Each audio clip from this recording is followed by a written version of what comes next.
ভারত ইতিমধ্যেই জিতেছে এশিয়া কাপের নবম শিরোপা, কিন্তু এক মাস কেটে গেলেও এখনো ট্রফিটি পৌঁছায়নি মুম্বাইয়ে বিসিসিআই অফিসে। বিষয়টি নিয়ে ক্রমেই বিরক্তি বাড়ছে ভারতীয় ক্রিকেট বোর্ডের মধ্যে। অবশেষে এশিয়ান ক্রিকেট কাউন্সিলের সভাপতি মহসিন নকভিকে 2 দিনের আলটিমেটাম দিয়েছে বোর্ড। এর মধ্যে ট্রফি ভারতে না এলে বিষয়টি আইসিসির সভায় তুলবে তারা।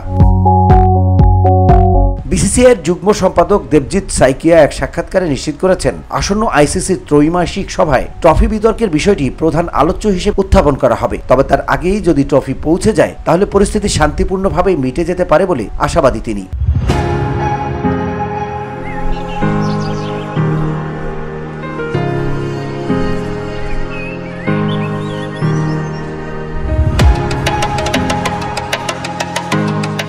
সাইকিয়া বলেন, হ্যাঁ, আমরা কিছুটা অসন্তুষ্ট। 1 মাস পার হয়ে গেছে, তবুও এখনো ট্রফি আমাদের হাতে আসেনি। প্রায় 10 দিন আগে আমরা এসিসি চেয়ারম্যানকে চিঠি দিয়েছিলাম, কিন্তু তারা কোনো পদক্ষেপ নেয়নি। তিনি আরো জানান, তারা এখনো ট্রফিটি নিজেদের কাছে রেখেছে।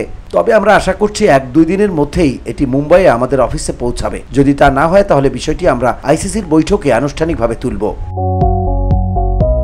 দৃঢ় কণ্ঠে ভারতীয় সমর্থকদের আশ্বস্ত করে সাইকিয়া বলেন, এই বিষয়ে আমরা সম্পূর্ণ প্রস্তুত। আমি ভারতবাসীকে আশ্বস্ত করতে চাই, ট্রফি এখনো আসেনি, কিন্তু অবশ্যই ফিরবে। সময়টা নির্দিষ্ট নয়, তবে একদিন এটা আসবেই। VOD Bangla news desk.